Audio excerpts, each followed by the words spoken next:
Hi guys, welcome to the travel series part 2. First டேயோட train journey எப்படி experience பண்ணதுனால second day ரொம்பவே ஜாலியா வெல்கம் பண்ணேன். 8 o'clock எந்திரிச்சு ஃப்ரெஷ் ஆயிட்டு ஒரு நியூ கெட்டப் ட்ரை பண்ணலாம்னு என்கிட்ட ரொம்ப நாள் இருந்த இந்த பேண்டை வச்சு ஒரு கெட்டப் ட்ரை பண்ணேன். பார்க்கவே ரொம்ப அழகா இருக்குல்ல. அப்படியே மார்னிங் பிரேக்ஃபாஸ்ட்க்கு ஒரு மசால் தோசை ஆர்டர் போட்டு பெட்ஷீட் டவல் இதெல்லாம் பேக் பண்ணிட்டு இருந்தேன். அப்படியே நெக்ஸ்ட் ஸ்டேஷன்ல மசால் தோசையை ரிசீவ் பண்ணி அப்படியே சாப்பிட ஆரம்பிச்சாச்சு. சாம்பார் ரொம்ப கேவலமா இருந்தது, பட் வேற வேலை இல்ல, இதே சாப்பிட்டாச்சு. Next morning skin care routine, moisturiser, sunscreen. இன்னைக்கு குளிக்க முடியாது அப்படிங்கறனால பெர்ஃபியூமும் போட்டுட்டு அகைன் இன்னைக்கு கேகே பேக்ஸோட ஒரு லாவா கேக் ஃபைனலா இருந்தது. அதையும் சாப்பிட்டுட்டு அப்படியே ஒரு மூவியும் பார்த்துட்டு இருந்தேன். நெக்ஸ்ட் ஸ்டேஷன்ல லஞ்ச் ஆர்டர் பண்ணியிருந்தேன். அதுக்காக வெயிட் பண்ணி வெளில பார்த்தா எல்லாரும் அந்த பிரெட் ஆம்லெட் கடையில இருந்தாங்க. சரி பக்கத்துல போய் பார்த்தா ஆல்ரெடி போட்டு வச்சிருந்த பிரெட் ஆம்லெட்டே திரும்ப சூடு பண்ணி கொடுக்குறாங்க.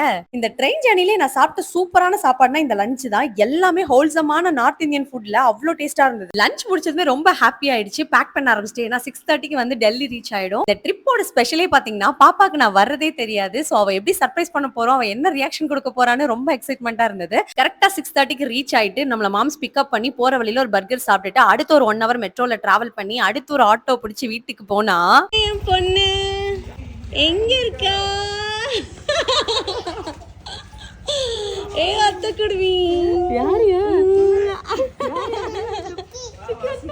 அதே பர்த்டேக்காக காவியா சித்தி கேகே பேக்ஸ் ராஜபாளையத்துல இருந்து இந்த ப்ரௌனி கேக் ஆர்டர் பண்ணி கொடுத்திருந்தா. டிராவல சேஃப் அண்ட் பெர்ஃபெக்ட்டாவும் பேக் பண்ணி கொடுத்திருந்தாங்க.